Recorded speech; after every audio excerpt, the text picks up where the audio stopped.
Today's stuff we're going to be learning is Bava Metzia Daf Ayin. Today's stuff is sponsored by Rochelle Chayfetz in loving memory of her mother, Chana Cohen, Chana Bat Moshe and Tzipora on her third year at cited.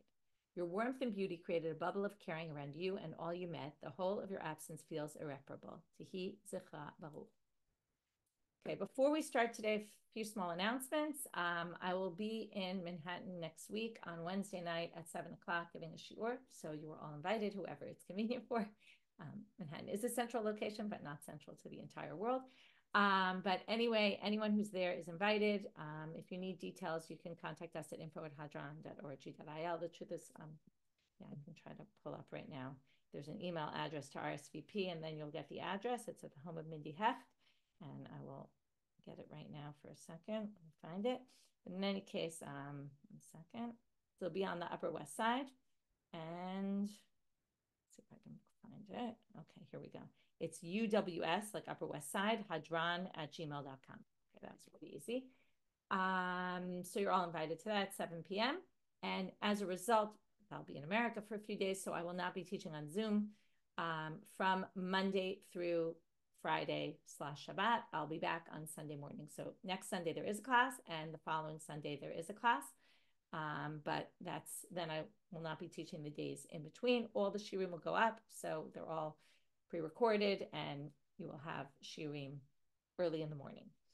Okay, that's for announcements. Now we're going to get started with our daf. We have a very interesting daf with a lot of interesting topics. We're going to start with this agra upagra, which sounds like a bit of a joke, but it's got a good ring to it. I agra lo pagra, I pagra lo agra. I hear there's some issue with sound to other people. Why? It's plugged in. That's not good. Let's see. Try to work it out. Okay, is that any better? Can you hear me better now? Yeah? No, people don't hear me so well. I'll try to talk loud. Okay. The Rav Papa said, and we ended with the daf. We had this machloket. Let's start back with the machloket about a boat. They said with a boat, can you pay both the rental fee and for depreciation? And then we said, no, you can't do that because rental fee includes depreciation in the price. And therefore, by paying extra, it's basically rebate. That's collecting interest. So therefore, they say you cannot do this. Then we said that Rav had said you can. And they said, Rav, how can you do this? In which they said Rav had nothing to answer. And then they said, wait, Rav can support himself from the following braita. And then we said that braita, okay, the braita was talking about you can take tzom barzel from a Jew, you can't take it from an ochri. Remember what tzom barzel is? Where the person who receives it receives full responsibility and then gives it back later with the proceeds. That is rebate. But it then said that Hasham para lachavero, and you say hare paratcha suyalai. Well, I won't even read it inside, but basically, since we already read it, but if you take a cow and you pay both a rental fee and if the cow dies, you pay the full amount, that's okay. So here you see that's agra and pagra. What's depreciation if not the cow totally dies? To which they say, oh no. We distinguish between depreciation, that it goes down in value, and between something that dies completely. If it dies completely, then you can replace it. You can say, I took upon myself responsibility. Remember, a renter is not really responsible for that. But they could say, I'm going to treat myself like a shoel, like a borrower, and I will assume full responsibility if it dies or breaks. And that's what Rav Papa said, Hilchata, so that was the very end of the daf. Amar Rav Papa, Hilchata svina agra upagra. A boat, you can do both pay rent and assume responsibility. Presumably he means for loss of the boat. And we'll see that in a minute because it doesn't say it explicitly, but it's implied. Kufra, agra bishat mashicha, hagra bishat shvira. And then they say, and that's what Rav Papa says, and that's what the Bnei Kufra would do. They would accept the rental payment up front when they took the boat, and then they would pay the pagra if it got to bishat shvira, when it broke. If it broke, and when it broke, they would then pay the fee, right? They would cover the cost of it. So you see that it's permitted. To which they ask, the Gemara asks, Atu b'minhaga talya milta? What? And this is a good question. just because people do it, it's okay. In other words, it sounded like Rav Papa was saying, the reason why you could do agra and pagra, even though usually you can't do agra and pagra, is because of this custom. Like you see people are doing it, it must be allowed. This is a great question, right? If you see hordes of people doing something, does that mean it's permitted or not, right? Sometimes we actually do say, right? Go say, go out and see what the people are doing. And from there, you can infer what the halacha is. But they don't really like this. They say, just because people are doing this, right? This is what parents used to say when I was growing up, right? Just because everyone's doing it doesn't mean it's okay. To which they answer, no, mishum debanita tanya minhaga. No, the minhag is based on that braita that we saw. And again, we're not talking about a classic case of agra and pagra. We're talking about a case of where it broke completely. And that's why it's permitted. So we have a regular case where it's not allowed, and that's paying for depreciation. And then you have a case where it's completely destroyed, and then you'd be able to do both. Again, it wouldn't be that you're generally responsible for both, but if you accepted it upon yourself, the responsibility for destruction, then you could pay. And that, again, is a socher saying, I'm going to be like a shoel, a renter claiming responsibility. I will assume responsibility like a borrower. I'm a Rav Anan. Now we get to a really interesting issue, and we're going to talk in general now from here till the bottom of our daf about orphans. Fascinating issues. And really we're going to get to, which is not where we're starting, but how do you deal with money of orphans? So Amar Rav Anan Amar Shmuel, Ma'ot shel yitomim mutar lahavotam biribit. Now here it's important to say who's who. Rav Anan quotes in the name of Shmuel, and here you see how dangerous it is to quote things in people's names if you don't get them exactly right. He says this unbelievable statement: money of orphans you're allowed to lend out with interest. That's crazy. What do you mean? It says in the Torah, don't lend money on interest to your fellow Jew. And orphans' money we're allowed to loan, with interest. So he says that's what Shmuel says. Amar le Rav Nachman. Rav Nachman comes to him and says, Mishum diyat meininu safina lehu isura. What? Because they're orphans, we're going to let them do something forbidden by Torah law? No way, no how. That's not possible. And not only that, Rav Nachman goes so far as to say, if you introduce this principle into your courts, yatme da'achle delavdidhu, if the orphans eat something that's not theirs, meaning they get money and consume money that's not their own, meaning they collected it in a forbidden manner from interest, ready for the curse that's going to come upon them? Lizlu batar shivkaihu. They're going to go after those who left them, meaning they're going to go the way of their parents and they're going to die. That's a very bold statement, but he was basically saying, you must be absolutely wrong that Shmuel said this. There's no possible way Shmuel could say this kind of thing, because he's basically going to be causing the death of orphans. Amarle, izi gufa de uvda hechihava. He said, I want to hear what the case was where you saw Shmuel collecting interest for orphans.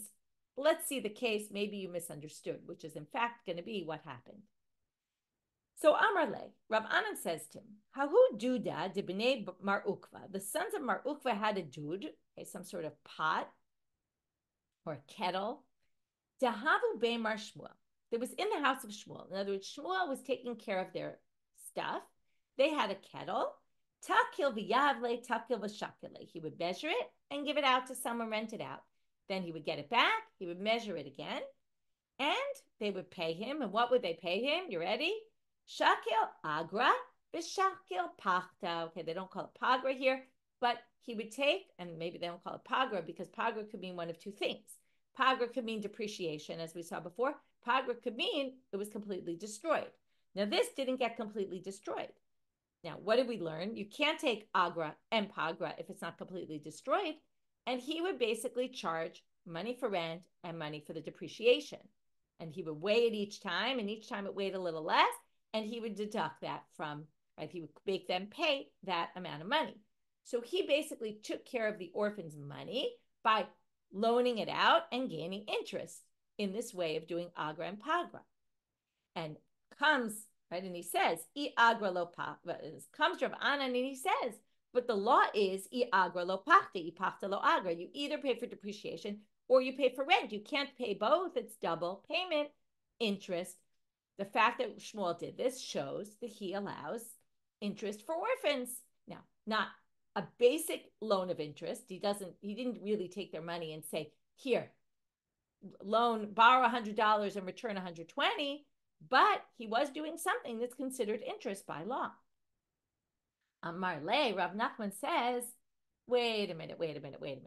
You can't conclude that from this story because this kettle is different from everything else that we've been discussing. Amar le, ki ha afilu b'diknane nami shari lemeabat. This is even permitted for old people, okay? What he means by old people, anyone who's not an orphan.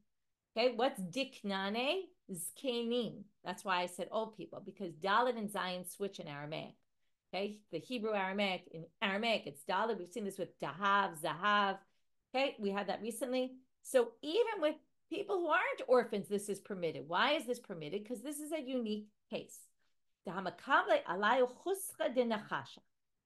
Because they accepted, when they use it, they accept upon themselves to additionally pay for how much of the copper they're wearing away from the pot. Basically, every time you use it, there's a noticeable depreciation. When you use items in your house, there's depreciation always, but you don't see it. It's not noticeable that every time you use something, it goes down in value. So that is included in the rental, a depreciation like that. But this is a depreciation that's measurable. Every time he would weigh it, he would see it was a little bit less. He would then deduct it from the price. And, he would not deduct it. He would charge them for it. That's not interest. That's basically compensating for the loss they caused. So with this kettle, there was a rental fee. And then there was a fee that was based on how much it was reduced in value. That's a totally different story. And that would have been allowed for everybody. You can't say that's permitted for orphans. Now, if we're already on the topic of orphans, though, the question is there something else that's permitted to orphans? I will say that this line, some people explain differently, and it's a little bit hard and tricky to understand, but we'll go with Rashi's interpretation. Amar Rabba bar Shila Amar Rav Chisda, v'Amrila Amar Rabba bar Yosef bar Chama Amar Rav Sheshet. Okay, it was quoted either in the name of Rav Chisda or in the name of Rav Sheshet. Ma'ot shel yitomim mutar lahalvotam karov l'sachar v'rachok lehefsed. Well, this is a term we saw before, but Rashi explains it here a little bit differently. You are, though, allowed to lend out their money meaning really not lend out, but invest it with someone, because lending really means that the borrower needs the money.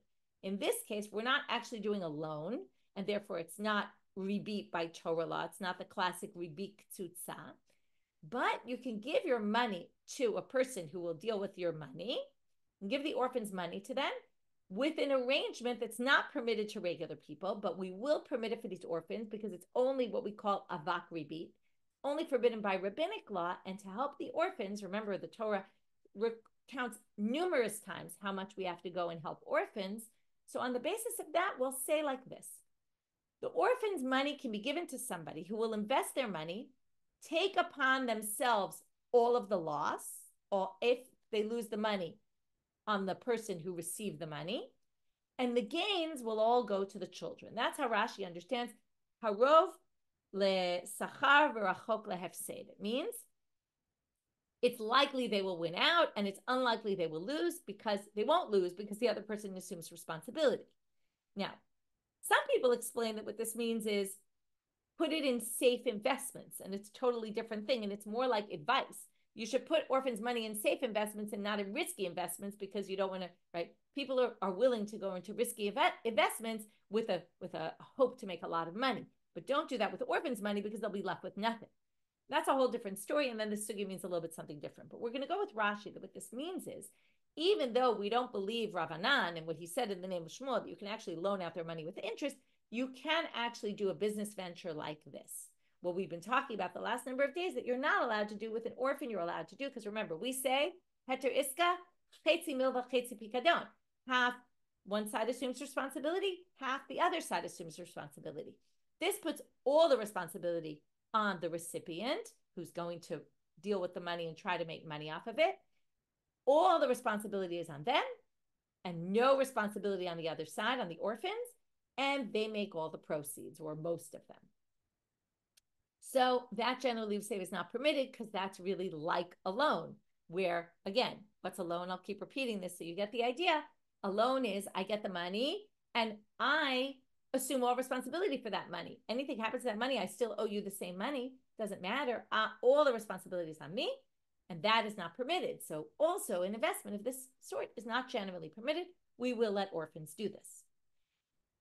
Tanu Rav Anan, and now we have a braita that reads like this. And this is a braita that's going to say what's okay and what's not okay in investments. Moving away from orphans just for a moment. Karov l'sachar v'rachok lehefsed rasha. Anyone who engages in this, not for orphans, in general, a business venture of this type is an evil person because they're doing something that's forbidden, because it's like taking interest. Karov lehefsed v'rachok l'sachar. If it's the opposite, that you take all the losses and none of the gains, it's another, again, you give your money to someone and you say, if you lose the money, I'm okay with that, and I won't get a lot of money out of this. Chassid, you're called a chassid. Now, some people say, okay, that's very nice, you're a pious person. Why are you a pious person? Because you're really avoiding interest problems. You're bending over backwards. Some people say you're a bit of an idiot. Like, why would you invest your money in a way that you're basically going to lose your money and not really gain anything on it? Okay, I'm going to put that question aside. I think they're trying to just make a point here about the extreme positions, and that try to avoid rebate at any cost. If you do karov lezeh ulezeh or rachok mizeh umizeh, zoe midat kol adam. That's a normal business venture. So what is karov lezeh ulezeh or rachok mizeh umizeh?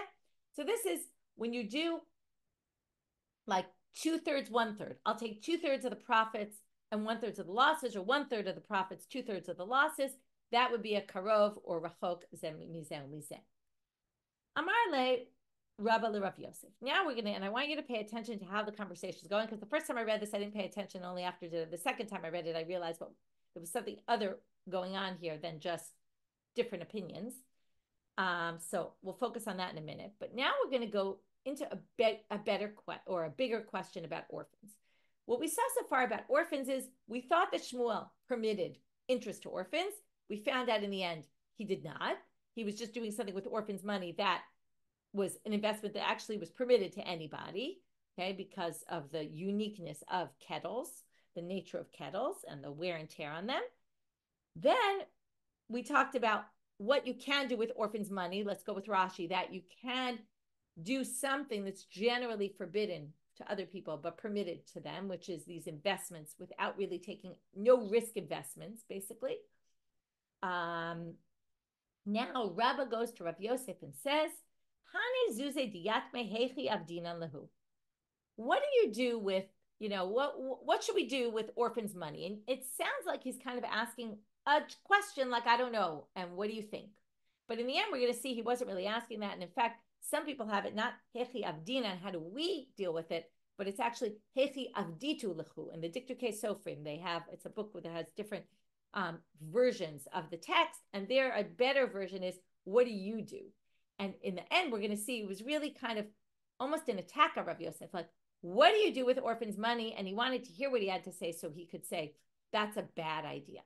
And what we're talking about now is not what's permitted or forbidden in Torah law, though sort of it is, but what's recommended. Like, as a society, we have orphans in our society. They have money that they got from their parents. They're young. We want to make sure that they're protected. They don't have a father to help them in life. We want to make sure they're financially on their feet. What do we do with their money? How do we get involved? Now we'll see. I want to read you a piece from the Shulchan Aruch if we have time, that we're talking here about cash. Land is very clear. Land, we have an apitropos. We've seen that before. The question is, do apitroposim come in also to manage money if they have cash, or not necessarily? And we'll talk about that maybe if we have time. So you'll see our sugi doesn't mention apitroposim at all. Rav Yosef says, this is what I do. Amar le, mutvina lehu beidina. We get a court together.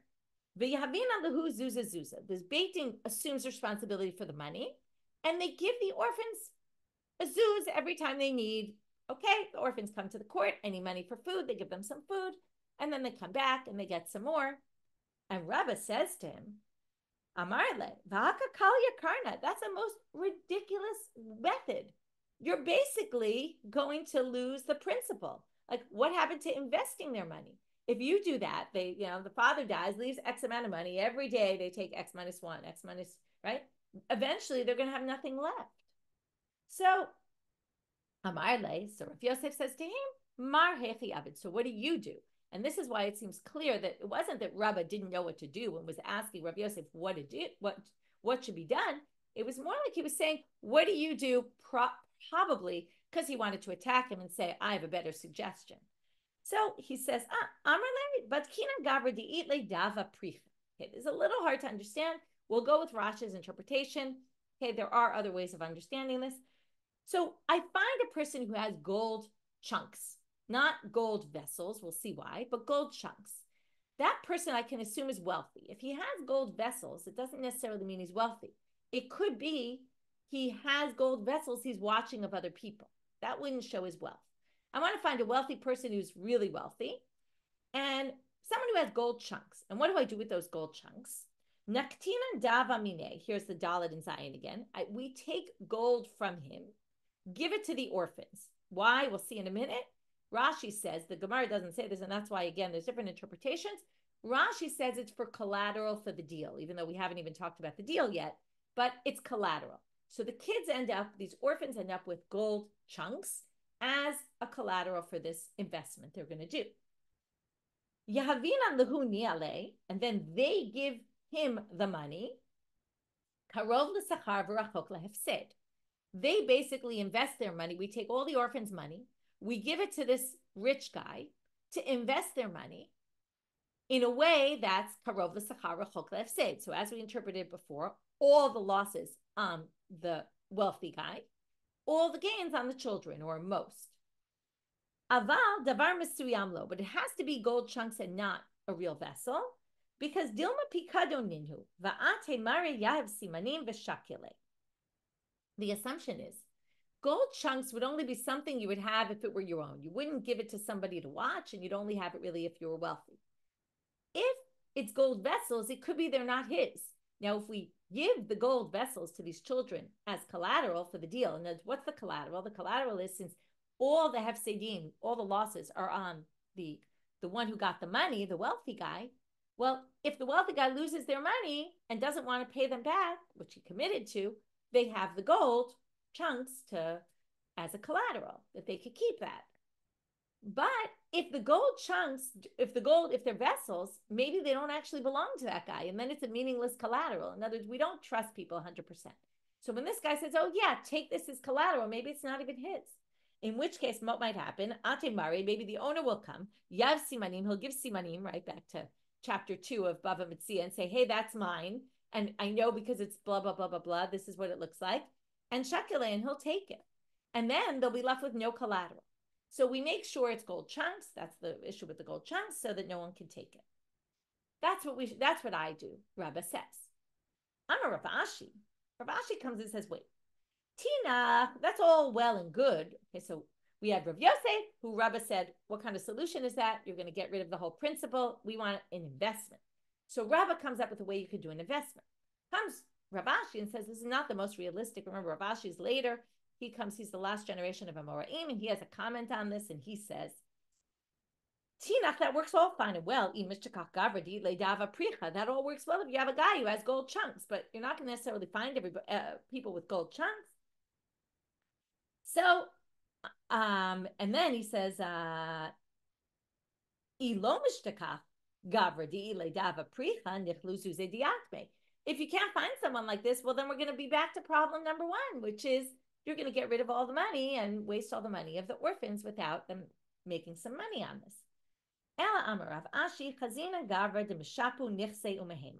We find someone who has, Rashi says, mishape means they're quiet, meaning nobody's arguing over them, meaning he has land that there's no lien on the property, no one's claiming it's their own. He's meheman, he's an honest guy. Shamadina d'oraita, he keeps all the Torah laws. Lo makabel shamta de Rabbanan, he never, right, we checked his police record, okay, he never was put in excommunication. never, which means basically he doesn't only keep Torah law, he keeps rabbinic law, because the rabbis would sometimes excommunicate people who didn't keep their laws. And then we give this person the investment in the court. What does that help us? Rashi says, again, I'm specifically saying Rashi because it doesn't say this in the Gemara, and a lot of the commentaries actually disagree with Rashi, but Rashi employs the principle here, hefker beitin hefker. How can we give this person an investment for the orphans? Because, and if not considered interest, because basically there's a concept of hefker beitin hefker. If we give this man, who's a very honest person, the children's money to invest, and then he returns it to them with proceeds, this is okay because the court has the rights to determine whose money is whose. And therefore, the money won't be considered that man's money that gives to the orphans as interest because he had their money for X amount of time, but it will be viewed more as the court just says, oh, this money's not yours anymore. We're giving it to the orphans as a gift or something. The court has the right to do that, and that's how they avoid the interest problem. So we've seen a number of suggestions, and to review, what I'm going to do is I'm going to read to you from the Shulchan Aruch. So in the Shulchan Aruch Choshen Mishpat 290, Seif, the section 8, it says here, so first it starts off with money of orphans. I'm just going to loosely translate, that their father gives. The Shulchan Aruch says something we didn't even see in our sugya, but because we didn't see it, that's why the Shulchan Aruch says it. Enam tzrichim apitropos. You don't need a steward to take care of their money. But the Rama adds, Yesh omrim, some people say, Digam b'ma'ot ma'amidim apitropos sheyoter yishtadel bahem mi beitim. Who's going to care more for the orphan's money if not that they have their own personal steward? The court is involved with a million things. They don't really care about each individual orphan, and you're better off giving it to a steward because they'll make sure to invest the money better than the court will. That's an interesting debate you see between the Shulchan Aruch and the Rama. And the Rama is quoting the Torah. And then they said, so what do we do? And basically what the Mishnah proceeds to do is first quote, they're going to quote our entire sugya in reverse order. Reverse order actually makes sense because generally we follow the last person, not just the last person who appeared in the sugya. The last person who appeared in the sugya is usually the last person chronologically. And basically what they do is they first suggest Rav Ashi's suggestion, find a very honest person, give it to them in front of a court, and that will work. The second thing they say is find a wealthy person with these chunks of gold, give it to him, and he'll invest their money. And then they say, and if you can't do that, then at least, put the money in the court and give them the money slowly, like Rav Yosef said. So it's just interesting to see our entire sugya quoted in the Shulchan Aruch, and with a little addition about this discussion about the apitropos. Okay, moving now to Amud Bet. New Mishnah. Ein mekablim tzom barzel miYisrael. Now this is what we just saw, that in the bottom of yesterday's daf. You can't take an investment in a way that all the responsibility is on the recipient. Again, the recipient is the one who gets the money, who's now going to do something with it and then return it. Because again, that is the way a loan works. You assume all responsibility. Remember tzom barzel from the woman. Nichse tzom barzel means she brings the money into the marriage. The husband returns her the money, or whatever it is, returns it at the value it is at the time he received it. He assumes all responsibility for it. If it gets destroyed, he still has to return the money. If it goes up in value, he still has to return it at the original value. It doesn't matter. He just returns it at face value. So now, you can't accept an investment that works in its own barzel way, which means I get money from you to invest. I now take the money, invest it, make money off of it. I share the proceeds with you. But I also agreed to take all responsibility on me, as opposed to half milveh, half pikadon. This is full milveh, because milveh means responsibility on the one who's now going to try to make money from this. And then I'm returning to you your money, which I'm guaranteeing I'm going to get back to you, plus interest. That's interest, basically, plus the proceeds, which is interest. Can't do that. Mipnei shehu ribit, because this is ribit. This is interest. Aval mekablim tzom barzel min ha'akum, but you can get it from Gentiles. V'lovim mehen u'malvinos b'ribit, because Gentiles, you can loan money, you can borrow money, all of that you can do on interest. This is going to be our topic for today. Is it recommended to do this? Is it a good thing to do this? That's going to be a whole really interesting question that we're going to start today and continue into tomorrow. The Mishnah simply seems to say you can do an investment like that because even though it's interest doesn't matter, because you can borrow on interest, you can loan on interest, no problem. And even someone who accepts the 7 Noachide laws, also, they're not considered Jews, you can loan on interest and you can borrow on interest. Malveh Yisrael ma'otav shel akum, midat ha'akum. First part of the sentence we'll understand. The second part we'll have to wait for the Gemara later, not today. You can loan money of a Gentile. If I'm a Jew, I can loan their money out on interest. Okay, let's say I have money of a Gentile that they lent to me. I can loan it out on interest. Midat akum, as long as the akum knows, we're going to have to understand what this means. Avalo midat Yisrael, but not with the knowledge of the Jew. We're going to have to figure out what exactly that means. Basically, it means being a middle person in a deal here, but we're going to have to understand it much better later. It's not clear from the Mishnah what they mean. So now the Gemara is going to go back to the first thing.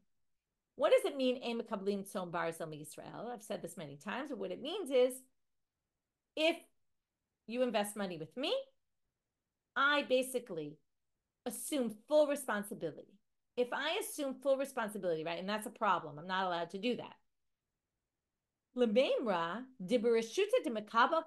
you saying that in an investment that's Tzom Barzel investment, it's as if it's now in my domain? You gave me a cow of yours.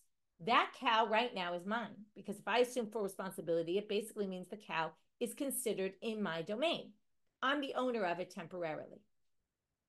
Or completely, because in the end, all I have to return to is the value of that animal, right? I've assumed full responsibility. Well, that's going to contradict the following source. Uriminhu. Hamakabel tzom barzel min anochrim. Actually, I meant to check. I forgot if this is a Mishnah or braita. If somebody wants to write me in the chat and let me know, that would be helpful. I meant to check before class and I forgot. Hamakabel tzom barzel min anochrim. If I accept, okay, now we're going to talk about laws of firstborn animals. Firstborn animals go to the Kohen. Now we say here, if I accept tzom barzel from a Gentile, so I accept an animal, let's go back to our cow. I take a cow in a tzom barzel investment from a Gentile, which I'm allowed to do. Vladot pturin min bechora. If that cow gives birth, it's a Mishnah. Thank you, Ruth. Okay, so it's a Mishnah. That cow gave birth to offspring. The firstborn, theoretically, if it's mine, what should it? If it's a Gentile, there's no laws of firstborn Gentile animals need to go to the Kohen. But if it's considered mine, which we just said, an investment that's its own barzel investment, the object is considered mine. So theoretically, it should be obligated. The firstborn should be obligated for me to bring to the Kohen. And it says here, if that cow has offspring, the firstborn is exempt from laws of firstborn animals. So that seems to totally contradict. We're going to have an answer of Abaye and an answer of Rava. Abaye's answer is going to be completely rejected, and you'll see why, very obviously. But let's understand it, and then we'll see why it's rejected. I want to tell you that way in case you say, what? You'll understand, because also Rava said to him, what? Amar Abaye, lo kashya.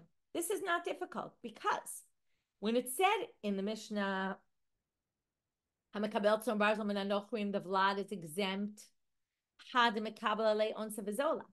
That's when the owner, the Gentile owner, accepted all responsibility. That's why it's exempt from Bechor, because it's still in the Nochri, the Gentile's domain. But But our Mishnah is where you didn't accept onsa v'zola, and that's why it becomes completely the property of the person who receives it. To which Amar le Rava says, how can you possibly say that one source is where the original owner kept responsibility and one source is where the original owner passed on responsibility? If the original owner kept upon himself or herself all the responsibility, like we said this Gentile did in the Mishnah in Bechorot, Tzom Barzel currently who? That's not Tzom Barzel. In other words, both described Tzom Barzel. How did I explain Tzom Barzel? The responsibility passes from the original owner to the person who receives it. So you can't say Tzom Barzel is a case where the original owner kept responsibility. That is an oxymoron. Okay, that doesn't work with the definition of Tzom Barzel. There's no way they would call that son barzel. And furthermore, if you wanted to distinguish between, let's say even maybe somehow it would work, and you wanted to distinguish between a case where it was called son barzel, but the original owner assumed responsibility, and that case we would say exempt from bechor, and right, right, we would basically we make this distinction. Od adatane seifa aval mekablim son barzel min ha'akum. Well, then our Mishnah, when it said you can't accept son barzel from a Jew, but you can from a Gentile, and then it should have said liflog v'litne bedide. It should have distinguished there. If we have a distinction within son barzel for if the original owner accepted responsibility or the original owner passed on responsibility, then it should have stated that in our Mishnah and said, well, that's all. That's if the owner doesn't accept upon themselves responsibility. But you can actually, when it says in the Mishnah, you can't accept son barzel from a Jew, but you can from a Gentile, it should have said, you can accept from a Jew if they pass, the original owner does not keep the responsibility on them and passes it on to the other. But if they assume responsibility and keep the responsibility on them, then you can. Because again, that's not like a loan. So it should have stated that explicitly. So you can't say that's the distinction and therefore totally rejects Abaye's answer. So Rava is going to bring his own answer. Ella amarava. So clearly, son barzel in general, both the Mishnah by us and the Mishnah in Bechorot is saying, basically, it's a deal where the one who invested the money passed on all responsibility to the one who accepted the money, and the one who accepts the money now is going to make more money from it, return the original value to the original person, and really, that object that they received or the money they received becomes their own. Okay, the recipient is the owner of it. So now we are left to figure out, well, then in the laws of Becholot, if there's offspring to that cow that's now in the domain of a Jew, why would it be exempt from Bechor? And we're going to say there's some unique halacha here. And the reason why Becholot, the reason why the offspring is exempt from laws of Bechol, firstborn, is kevan de'i lo yahiv zuze. Now, while it's true this cow belongs to the Jew right now, and the offspring, right, and in the end, the Jew's just going to return the value with the proceeds and all that. But I lo yahiv zuze, if the Jew doesn't give the money, let's say the Jew decides to just not return the money to the Gentile. So what will the Gentile do? Ate nochri tafis la behema. Well, the Gentile is going to go to the Jew's house and take the cow, physically walk in there, take the cow. And let's say ilo mishkach la behema. Let's say he doesn't find the animal. Let's say the Jew loses the money of the investment, and let's say the cow dies. Okay, so the Gentile is going to come to the house, and right, the Jew's supposed to pay up the money, but the Jew doesn't. So the Gentile is going to come and rightfully so either take the animal. If the animal's not there because either he can't find the animal or the animal's dead, what will be the next thing the Gentile is going to seize?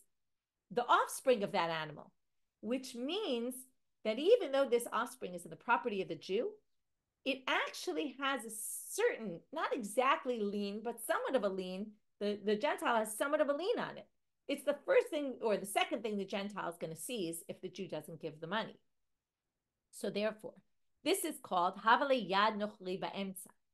Now we're going to learn right now, Kol Yad Nochli Ba'emtza Patur Min HaBechorah. There's a law that if you, let's say, own something with a Gentile, jointly owned, there's no laws of firstborn.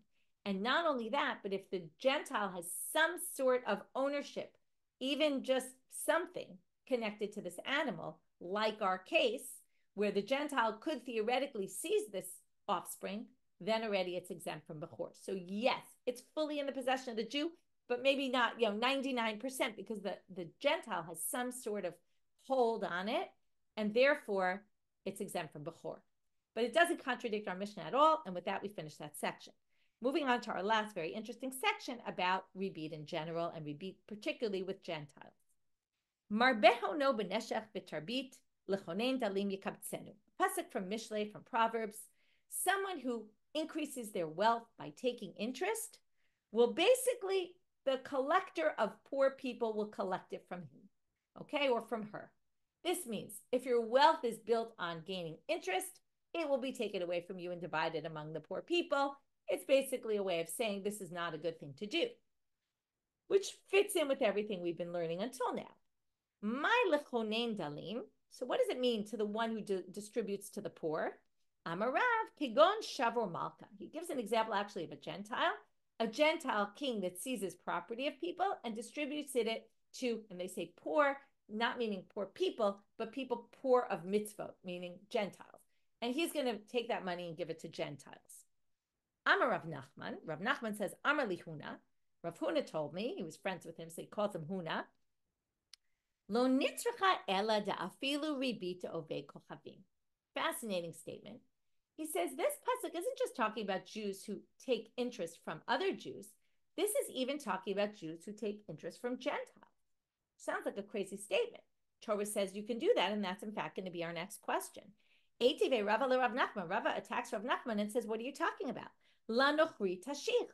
The Torah says, lend on interest to Gentiles. Now the question is, how do we read that sentence? That sentence sounds like a commandment. Go do it.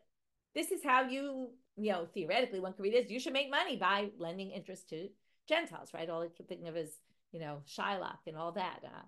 Anyway, right, Jews generally are known to be money lenders. Well, here we're going to see. It says it in the Torah, to which he answers, Rav Nachman answers, my tashich. Oh, so first Rabba says, my tashich lav tishoch. Tashich, how do we translate tashich? Tishoch, go take money on interest, take interest money. To which Rav Nachman answers, lo, tashich. Tashich means give money back to Gentiles in interest, meaning borrow from Gentiles and return them interest. To which they say, okay, wait a minute. So the Torah is commanding us, give interest to Gentiles. Lo sagi b'lav hachi. What if I'm wealthy and I don't need to take a loan? And what if I have a Jew who can loan me money not on interest? What? I'm commanded. The Torah is saying, lo sagi b'lav hachi means what? I can't manage without that. I have to do that. I have to borrow money on interest, pay interest to Gentiles. That doesn't make any sense. To which Rav Nachman says, what it's saying is, if you're going to pay interest, pay it to a Gentile, not to a Jew, because it's forbidden to a Jew. To which Raba says, what do you mean? It already tells you, don't give interest to Jews. So why does it have to say then, to tell you not from your brother? It already says not from your brother. It's telling you there's a mitzvah asay and a mitzvah lo taseh. It's saying, how bad is it to borrow money and return interest? It's bad because it's also a negative and it's also you're transgressing. You're not keeping to a positive commandment, which is give your interest to a Gentile, not to a Jew. Okay, so basically we have Rav Nachman who doesn't think it's a good thing to loan money on interest to a Gentile and reinterprets this pasuk in the Torah not as go lend money to Gentiles with interest, but if you're going to borrow, you can give money to Gentiles, just not to Jews. Now they have a big question. How can you say, Rav Nachman, that you're not supposed to lend money to Gentiles with interest? Look at our Mishnah. Lovin mehen umavino tambi ribit. You borrow from them, you lend them money with interest. Seems pretty clear. It seems like this is not a bad thing.